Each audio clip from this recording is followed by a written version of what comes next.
ya, ini bisa kelihatan. Jadi kita lihat adanya organ uterus ya, terus. Jadi kalau hamil, kalau tidak hamil gini, kalau ini di sebelah vesika itu biasa ada corpus uteri, tapi kalau udah hamil ini biasanya di bawah bagian vesika itu adalah vagina, kemudian kadang-kadang cervix, di depannya adalah sebagian dari corpus uteri. Ini kita lihat bagaimana kehamilannya. Jadi secara skandar ini hamilnya tidak terjadi ya. Kita juga melihat bagaimana kontur dari myometrium. Kita lihat ya.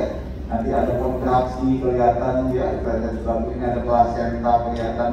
Nah, hati-hati tentang sejawat. Sering sekali kita ketemu ya, pasien datang, dok, saya sudah ke dokter dibilang ada miom. Ya, ada miom, hamil dengan miom. Ternyata kita cek ini miom berarti adalah kontraksi. Ini adalah myometrium kontraksi gitu ya. Jadi banyak sekali pasien dibilang miom ya. Padahal itu kabarnya itu bukan. Jadi hati-hati dalam kita berikan statement. Pasien kan karena sekarang ya mudah sekali ketakutan gitu ya, langsung takut ini. Karena yang masuk pasiennya satu yang masuk lompat gitu, nenek kakek itu semua suaminya, nanti mertua itu ya, jadi semua dibilang masuk ketakutan. Jadi hati-hati pada waktu kita memberi informasi pada tim yang satu.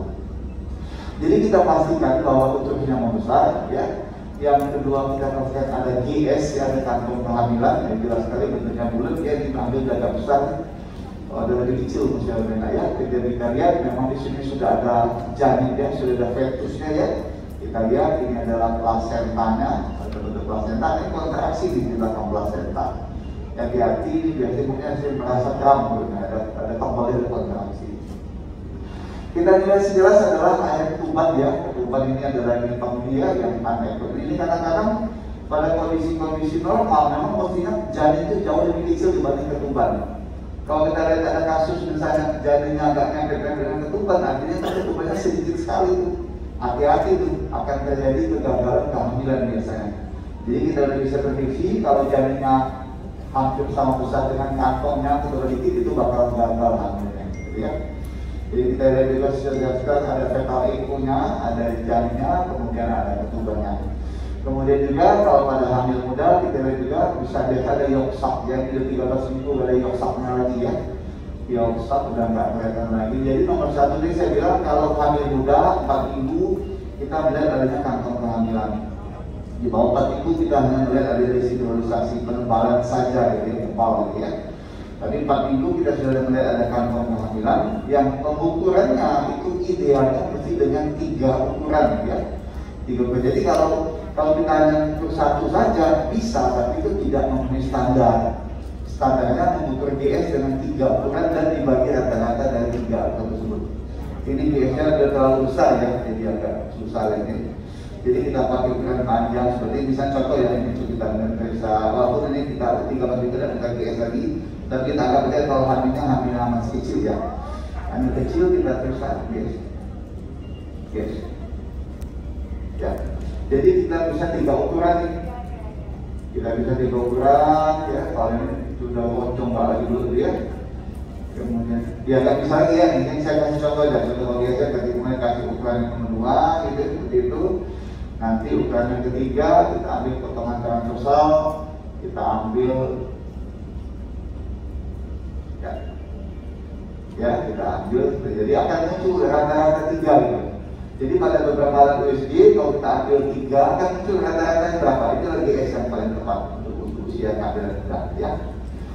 Yang kedua setelah kita lihat ada GS, kita lihat bagaimana kontur GS-nya ya. Apakah dia bulat betul, apa dia agak lonjong, apa dia kayak bentuk air mata, apa dia bentuknya panjang gitu. Jadi itu menjadi perhatian kita. Jadi yang bagus bentuk GS adalah bulat betul, seperti bola. Itu paling bagus, dia bulat gitu, GS ya. Tapi kalau yang besar ada lagi. Jadi pada hamil muda 4 minggu, 5 minggu, 6 minggu, 7 minggu, 8 minggu, GS masih bulat betul. Makin bulat ya, masih bulat betul. Jadi bisa kita hitung dengan 3 ukuran seperti tadi. Nah kemudian lokasi GS, jadi lokasi GS sudah perhatikan. Jadi saya bilang tadi GS yang normal terdapat pada desidua, di dalam desidua. Dan idealnya lokasi GS adalah di arah fundus, arah ke atas ya. Arah fundus atau arah ke arah korpus atas gitu ya. Jadi kalau GS-nya ada di tengah-tengah itu masih normal, tapi GS-nya sudah ada ke arah bawah, di dekat dengan POI misalnya, itu hati-hati. Ya, GS-nya bisa juga dia terancam mau lepas. Ya. Oke, kemudian lokasi GS. Nah, kita lihat ada apa di sekitar GS. Perhatikan. Kadang-kadang ini di GS ada hitam-hitam ini nih. Ini adalah perdarahan. Jadi hati-hati pada pasien-pasien, apalagi pasien keluar flek, dok ada keluar flek, biasanya ada hitam ini di balik ini kan GS ya. Ada hitam di balik GS ini. Itu adalah perdarahan. Jadi kita lihat juga berapa luas, berapa banyak perdarahannya. Dikatakan kalau perdarahannya masih di bawah 50% dari besar GS, itu peluang keberhasilan hamilnya masih baik. Tetapi kalau perdarahan kita kan GS-nya sudah lebih dari 60%, itu tanda-tanda kehamilnya akan gagal. Ya. Jadi makin banyak GS-nya lepas dari tempat nempelnya atau makin besar itu. Jadi kita seperti contoh ini contoh kita bagi dua, ini setengahnya, kira-kira nggak nyampe. Tapi kalau dia udah lebih 60% lepas, itu biasa hamil juga akan gagal ya. Itu mengenai GS ya. Jadi GS ini kita lihat yang hamil muda ada residualisasi, ada GS-nya, lokasi GS, bentuk GS, ukuran GS, dan adanya perdarahan di belakang GS ya. Kemudian kita lanjut mengenai yoksak ya, GS ya. GS itu adalah organ hematopoietik pertama bagi janin. Jadi dia memberi makan janin dia dengan dihubungkan dengan ductus vitellinus, dia memberi makan pertama. Jadi sebelum ada plasenta, si embrio itu dikasih nutrisi oleh yoksak ya, yoksak. Oh, ini ada contoh yoksak sedikit ya. Nah, jadi yoksak ini ukurannya bulat betul. Jadi lebih bulat dibanding GS tadi, bulat betul ya. Dengan diameter normal ada 0,3 sampai 0,6 cm. Jadi kita akan ukur berapa diameter yoksak. Kalau diameter dia antara 3 sampai 6 mili, itu normal, artinya aman. Kalau diameter yoksaknya di bawah 3 mili, itu kemungkinan dia akan berakhir dengan abortus. Jadi lagi, kalau tidak yoksaknya ada, tapi sudah kolaps, sudah benjol-benjol, nggak bulat lagi, sudah kecil, itu artinya dia akan gagal hamilnya. Atau kalau kita lihat diameter yoksaknya di atas 0,6 mili, 7 mili, 8 mili, 9 mili, 1 cm, itu juga tanda kehamilannya tidak akan berlangsung dengan baik ya. Belum tentu dia akan abortus, tapi bisa terjadi ada gangguan dari organ hematopoietik pada janinnya nanti. Jadi karena ada berhubungan dengan darah, organ darah, jadi kalau sampai usianya yoksaknya besar sekali, juga bisa jadi dia akan mengalami kegagalan kehamilan, bisa juga nanti akan ada gangguan pada kehamilan berikutnya. Yang ketiga pada yoksak kita lihat adalah eksistensinya. Jadi kita bilang tadi kita bisa melihat yoksak itu mulai usia 5 minggu sampai sekitar 10-12 minggu. Itu masih normal kita bisa temukan ya. Pada usia ini kita bisa temukan yoksak itu di belakang kantong aminon ya. Nah, tetapi kalau di atas usia 12 minggu kita masih menemukan adanya yoksak, itu hati-hati suatu kelainan hematopoietik juga. Jadi bisa ada gangguan pada jantung, pada gangguan pada pembuluh darah, pada gangguan pada organ-organ hematopoietik pada janin tersebut. Jadi kalau yoksaknya persisten, ya tidak hilang di atas 12 minggu, itu suatu kondisi patologi. Jadi hati-hati, kita akan ikuti pasiennya, bisa terjadi kelainan pada janin. Ya, kita juga ada kasus tuh, waktu itu yoksaknya persisten, ternyata janinnya tuh mengalami kelainan jantung. Ya, kelainan jantung, akhirnya janinnya meninggal, ya, meninggal terakhir. Kemudian posisi ya, kalau yoksak itu biasa posisinya di arah kutub, arah pinggir. Jadi kalau kita melihat kantong kehamilan, kadang-kadang kita lihat kosong. Jadi banyak sekali dapat rujukan pasien, pasien datang yang kurang dok, sudah ke dokter kandungan dibilang hamilnya kosong nih. Kalau saya ambil gambar ini hamil kosong tuh nggak ada janin atau ini perdarahan, ini perdarahan. Nah, jadi kalau teman sejauh sekali cuma meresap ini saja, jawabannya ini BO di kosong, nggak ada isi. Nah, jadi perlu sekali kita mengeksplor, mencari sampai ke ujung-ujung. Jadi permainkan perutnya tuh ke ujung-ujung, cari sampai ujung-ujung di mana. Kadang-kadang yoksak itu ada di ujung. Jadi pada hamil muda, kadang yoksak di ujung sini tuh, nah ujung sini, yoksak dan fetal itu. Jadi kalau kita terlalu cepat, nah gini kita melihat kosong nih. Jadi sebenarnya dokter kehamilan itu memang dia setengahnya bisa masuk surga, setengah kaki masuk neraka gitu ya. Kalau kita bilang itu kosong bu, nah dikuret lah alasan BO. Padahal tidak teliti, tidak hati-hati bahwa ada janin di sebelahnya tuh misalnya seperti itu. Jadi kata pengambilan tuh kalau saya begini kosong tuh. Pasien percaya saja, oh kosong juga yakin dikuret, padahal ada. Jadi pesan saya perhatikan betul, cari betul di ujung-ujung ini. Di ujung-ujung dia cari adakah adanya yolk sac di dalamnya atau adakah fetal echo di dalam kantong kandung. Karena masih banyak sekali kasus di dalam BO ternyata ada. Jadi kalau kita bilang BO tidak mudah-mudah, kita pastikan berapa diameternya, kita ulang lagi 1 minggu, ulang lagi 1 minggu, ulang lagi 1 minggu untuk memastikan apakah ada muncul yolk sac atau fetal echo pada kehamilannya. Jadi hati-hati karena masih menjadi suatu kayaknya suatu apa ya, karena mungkin teman-teman saya yakin pasiennya banyak sekali, jadi kadang tidak apa terlalu lama kasihan, jadi lebih cepat aja. Jadi hati-hati ya pasien-pasien di daerah terutama banyak sekali pasiennya, sehingga begini sudah baru dari bilang BO ya, padahal geser sedikit pelan-pelan dan muncul janin seperti itu ya. Jadi itu yang mungkin kita perhatikan.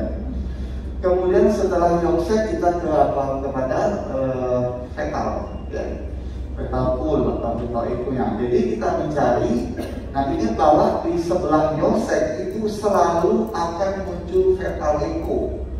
Maka muncul istilah namanya diamond ring sign, jadi tanda cincin berlian.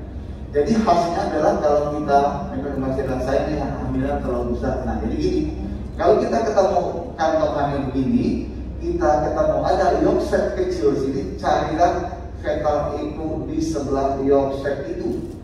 Jadi fetal echo selalu akan muncul di sebelah yolk sac seperti gambaran cincin, seperti mata cincin.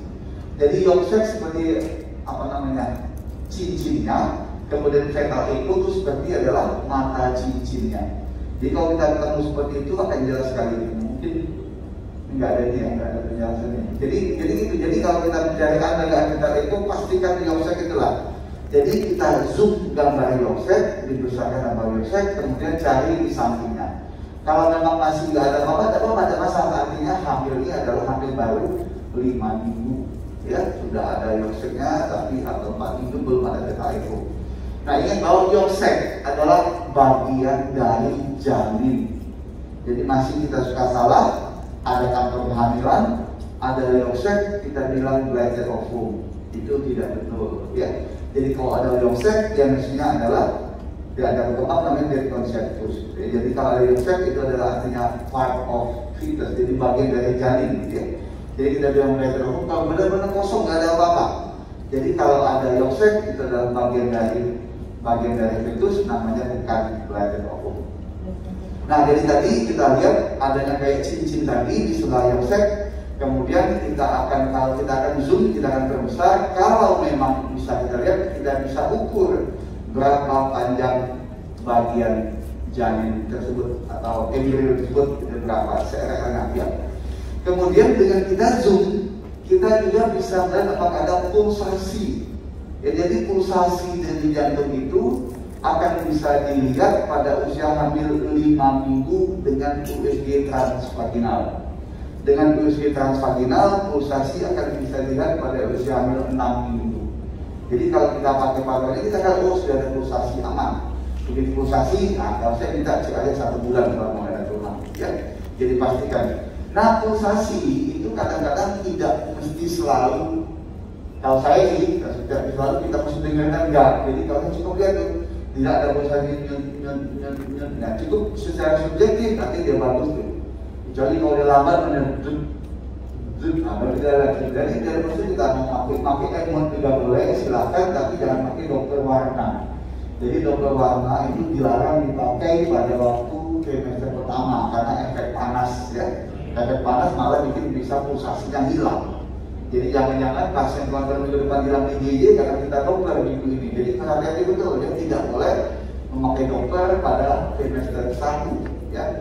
Kalau kita lihat di buku-buku USG itu kok bisa, itu adalah kondisi pasien-pasien di luar yang memang hamil trimester 1 mau determinasi. Jadi dia pakai dokter trimester untuk pendidikan, tapi masih mau terminasi biasanya. Nah kemudian misalnya dari 5 minggu dan minggu kita bisa zoom lagi pada usia hamil 6, 7, 8 minggu. Itu sudah jelas sekali kita bisa bedakan adanya bagian kepala, adanya bagian badan, adanya tunas tangan dan tunas kaki. Sudah bisa kita lihat. Jadi dengan itu kita bisa, oh kalau begini ada kepala, ada badan, jelas bisa ada tunas tangan, ini minimal 8 minggu nih, kita sudah bisa yakin. Jadi kadang-kadang pada misalnya alat USG rusak dan bisa dulu kita lihat betul, oh sudah ada itu minimal 8 minggu. Jadi kondisi-kondisi itu bisa membantu kita untuk menekan diagnosis. Dan jangan lupa menentukan usia kehamilan yang paling tepat adalah pada usia trimester pertama inilah. Jadi pada usia kehamilan 7 sampai 10 minggu itu masa yang paling tepat menentukan berapa minggu usia hamilnya dengan cara kita mengukur CRL. Nah kadang-kadang pasien lupa pasien apa, selalu kita lihat, Bu, sudah kita periksa tadi panjang janin yang panjang embrionya sekitar 1 cm, hamilnya kira-kira sekitar 7 minggu. Ya 7 minggu, jadi artinya setiap minggu kita tahu usianya bertambah 1 minggu. Nah kita kasih tahu ibunya usia hamilnya berapa, dan bisa kita kasih tahu kapan taksiran persalinan. Jadi taksiran persalinan kita sudah kasih tahu ibunya dari awal sejak hamil trimester 1, sehingga tidak ada lagi nanti kejadian dia lebih bulan, kejadian prematur. Masih ada beberapa kasus pasien determinasi ternyata masih prematur, ya masih belum matang tandanya, sehingga berakibat dengan bayinya masih lucu atau malah meninggal. Jadi untuk menentukan usia gestasi paling tepat tadi saya bilang pada usia 7 sampai 10 minggu dengan mengukur CRL. Tetapi itu pun kita pastikan mengukur CRL dengan akurat, dengan tepat. Jadi kita zoom, kita besarkan gambarnya, ya. Kita ukur ujung ke ujung, ya, dari ujung kepala sampai ke ujung pantat, ya. Nah ini contoh aja karena hamil udah besar, ya. Ini kita hamil udah besar, ini ada kasus, ini ada plasenta, ini ada lagi perdarahan, ya, ini perdarahan, ya, perdarahan. Jadi ini kantong hamilnya, ya, ini ada perdarahan lagi, perdarahan nih, kalian ini perdarahan, ini juga perdarahan ujung kalian langsung, ya. Nah kita ukur CRL yang paling bagus kalau hamil besar, ya. Contoh seperti ini, ya, kita ambil posisi bayi dalam keadaan yang memanjang, tidak nekuk, ya, tidak nekuk. Jadi contoh ya, saya ambil di kanan udah besar, di kanan besar, ya.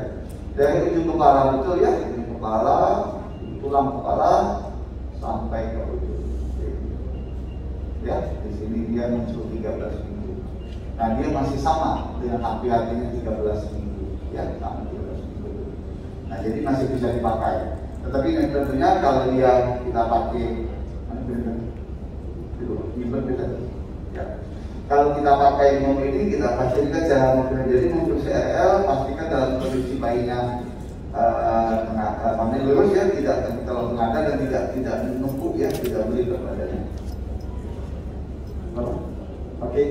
Nah jadi itu secara umum mengenai yang normal, ya. Jadi ada beberapa kelainan yang bisa kita temukan pada trimester 1, ya. Yang pertama bisa adanya arsipali dan bisa kita temukan. Ini dia contoh ini kita sudah ada tengkoraknya, ada otaknya, ya, ada ini otaknya yang bisa kita lihat jelas. Kemudian pada kasus-kasus bradikadi masih normal, ya. Jadi pada trimester 1 usia hamil di bawah 10 minggu di masih 190 itu masih normal, tidak usah khawatir, tidak apa-apa, ya. Yang penting yang banyak terjadi kita temukan adalah adanya perdarahan sini, ya, perdarahan contohnya perdarahannya bisa subamion, bisa korion, ya, seperti itu. Yang kedua adalah kontrasi, bisa ada kontrasi, kencang bisa ketemu pada pemisahan kita. Ya jadi itu intinya pada trimester pertama, ya. Jadi pertama kita memastikan memang ada kehamilan. Oh ya, yang kedua memastikan berapa jumlah janin, ya, berapa jumlah janin. Pada kasus Gemeli kita pastikan janinnya berapa. Sekarang mungkin banyak IVF, ya. IVF dimasukkan 4, 3, 2, kita lihat janinnya berapa. Dan paling tepat menentukan seperti Dr. Fabius bilang, korionisitas itu adalah pada trimester pertama. Kita sudah tidak bisa lagi, sudah tidak akurat lagi menentukan korionisitas padahal sudah hamil besar. Jadi menentukan trimester korionisitasnya adalah pada trimester pertama, apakah dia dikorion atau monokorion. Kalau dia dikorion kita agak tenang, ya, insya Allah baik-baik saja. Tapi kalau dia monokorion hati-hati, karena komplikasi keadaan Gemeli paling tinggi pada monotorium. Jadi kita lihat yang namanya lambda sign, yang namanya T sign itu semua pada trimester 1. Kalau kita ketemu dengan trimester 2, trimester 3, kadang-kadang kayak kelihatan T sign semua gitu. Ya padahal lambda sign ada tapi tidak kelihatan gitu. Ya. Kemudian lagi pada trimester 1, ya nanti usia 9 minggu ada hernia fisiologis ya. Nanti kita lihat di depan, ini udah lewat ya, kemudian tuh ya. Di depan dekat umbilikus itu ada massa gitu, ada massa. Kalau kita zoom itu ada hernia fisiologis, itu normal ya. Nanti usia 10 minggu dia akan masuk dalam 11 minggu udah nggak ada lagi, udah nutup gitu. Jadi kalau usia 10, 11 dulu masih ada, itu akan berubah menjadi suatu oval gitu ya. Kemudian ya saya rasa itu ya untuk masalah kelamin trimester 1 tidak usah dipikirkan. Masalah jari tangan dok, jari tangan bisa aja tapi kecil-kecil, kalau hamil besar ya, nah, kalau hamil kecil masih susah. 8 minggu ke bawah kita baru ketemu tunasnya saja, tapi usia 10, 11, 12 minggu sudah jelas, sudah ada jari-jari pun yang bisa kita lihat. Kelamin kadang-kadang bisa kita lihat ya, udah mulai usia 10, 11, 12 minggu. Kalau laki-laki dia lebih kelihatan ada nonjolnya, tapi perempuan nggak kelihatan. Tapi jangan salah, jadi pada hamil di bawah 12 minggu juga kan klitorisnya bisa agak besar, masih terbuka. Jadi kadang masih salah gitu, jadi jangan cepat-cepat mengasih tahu kelamin pada usianya trimester pertama, itu bukan standarnya gitu ya, bukan standarnya. Oke, baik, jadi itu saja sebagai refreshing, sebagai penyegaran kembali.